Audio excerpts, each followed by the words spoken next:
Hello friends, welcome all on કૃષિ ભંડોળ friends. આજે આપણે ફરી એક કરંટ અફેરની એમસીક્યુ સિરીઝમાં હાજર છીએ. ઓકે, તો ફ્રેન્ડ્સ, આપણે આજના જે કરંટ અફેરનું જે એમસીક્યુ સિરીઝ છે કે જે મેં તમને અગાઉ પણ જણાવેલું છે કે આપણે જુલાઈ માસના જે પણ કરંટ અફેર છે એને એમસીક્યુ ફોર્મમાં આપણે કરીએ છીએ. ઓકે, તો એની શરૂઆત કરીએ. તો આજનો ફર્સ્ટ આપણો એમસીક્યુ છે કે તાજેતરમાં ઉત્તર પ્રદેશના મુખ્ય સચિવ તરીકે કોની નિમણૂક કરવામાં આવી છે?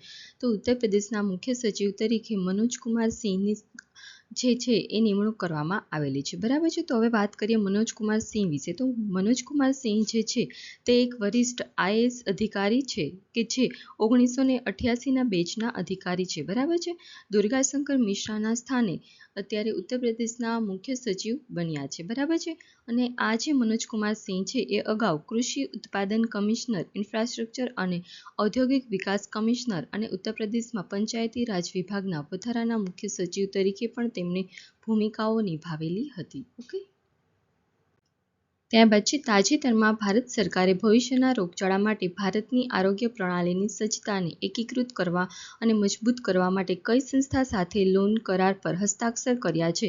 તો એશિયન ડેવલપમેન્ટ બેંક છે કે જેની સાથે ભારત સરકારે ભવિષ્યમાં કંઈ પણ રોગચાળો ફેલાય તો એ માટે ભારત એ આરોગ્યની જે પણ સુવિધાઓ હોય છે વ્યવસ્થિત રીતે સજ્જતા થઈને ઊભા રહી શકે અને બધી જ જે સુવિધાઓ હોય છે એ એકીકૃત અને મજબૂત થઈ શકે એ માટે એમાં કંઈ રિસર્ચ કરવાનું હોય છે કે કંઈ પણ મતલબ આરોગ્યને લગતી જે પણ પ્રણાલી હોય કે જે કરવાની હોય છે ડેવલપ, તો એ માટે લોન માટે જે કરાર કર્યા છે તે એશિયન ડેવલપમેન્ટ બેંક સાથે કરેલા છે. ઓકે, તો આપણે જે ભારત સરકાર છે અને એશિયન ડેવલપમેન્ટ બેંક છે એ કે જે ભવિષ્યના જે રોગચાળા માટે ભારતની આરોગ્ય પ્રણાલી છે એને વધારવા માટે $170 મિલિયન લોન પર હસ્તાક્ષર કર્યા છે. બરાબર છે. અને આ જે મુખ્ય હસ્તાક્ષરોમાં સુશ્રી જુહી મુખર્જી અને સુશ્રી મિયો ઓકા હતા. બરાબર છે. અને સ્થિતિસ્થાપકતા અને પરિવર્તનશીલ આરોગ્ય પ્રણાલીઓ માટે મજબૂત અને માપી શકાય તેવી ક્રિયાઓનો ઉદ્દેશ્ય કે જે રોગની દેખરેખ, આરોગ્ય માટે માનવ સંસાધન અને આબોહવા સ્થિતિસ્થાપક જાહેર આરોગ્ય માળખામાં સુધારો કરવાનો છે. બરાબર છે.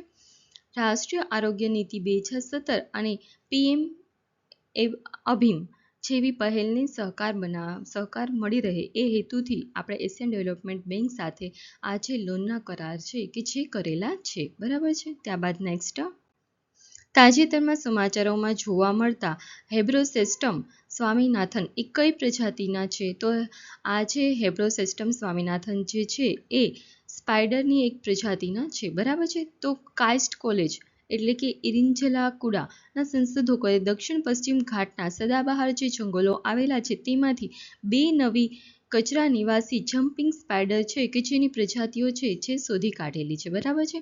તો હેબ્રોસેસ્ટમ સ્વામીનાથન અને હેબ્રોસેસ્ટમ બેન્જામિન નામ આપવામાં આવેલું છે. આજે આપણે સ્પાઈડરની જે 2 નવી જાતો બનાવી છે, મતલબ જે શોધી કાઢી છે, બનાવી તો ના કહી શકાય પણ જે શોધી કાઢેલી છે એનું નામ છે હેબ્રોસેસ્ટમ સ્વામીનાથન અને હેબ્રોસેસ્ટમ બેન્જામિન. ઓકે, અને આ જે સ્પાઈડર છે એ કુદરતી જંતુ નિયંત્રણમાં પણ નિર્ણાયક ભૂમિકા ભજવે છે અને ઇકોસિસ્ટમ છે કે જેને આરોગ્યના સૂચક તરીકે પણ સેવા આપે છે. બરાબર છે.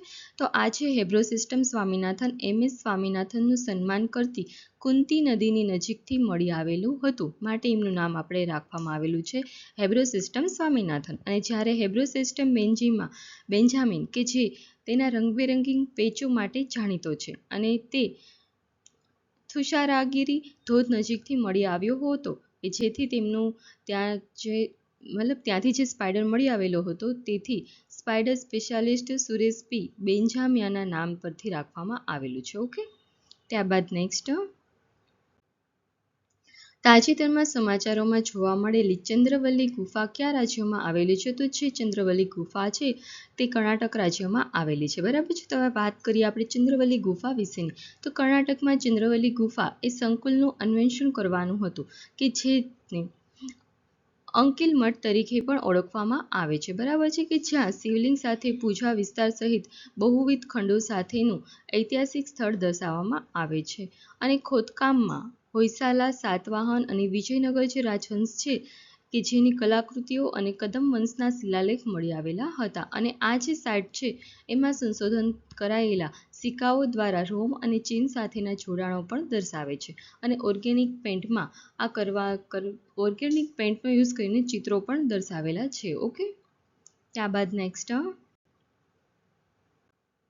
તાજેતરમાં ફિલિપાઇન્સ અને કયા દેશે પારસ્પરિક એક્સેસ કરાર એટલે કે RAR પર હસ્તાક્ષર કરીને તેમના સંબંધોને સંરક્ષણ જે સંબંધો છે એને વેગ આપ્યો છે? તો જાપાને. બરાબર છે. તો ફિલિપાઇન્સ અને જાપાન વચ્ચે ચીન સાથેનો જે તણાવ છે આપણને ખ્યાલ છે કે જાપાન અને ફિલિપાઇન્સને ચીન સાથે તણાવ રહેલો છે. બરાબર છે. તો એ તણાવની વચ્ચે પ્રાદેશિક જે સ્થિરતા હોય છે એ જળવાઈ રહે એ હેતુથી કેન્દ્રીય સંરક્ષણ જે પણ સંબંધો હોય છે એને વધારવા માટે એને પારસ્પરિક એક્સેસ કરાર પર હસ્તાક્ષર કર્યા છે. બરાબર છે. કે જેમાં સંધિ, તાલીમ અને આપત્તિ પ્રતિભાવ માટે સાધન સામગ્રી અને સૈન્યના પ્રવેશને સરળ બનાવવા અને એશિયામાં જાપાનનો પ્રથમ કરાર થયેલો છે. બરાબર છે.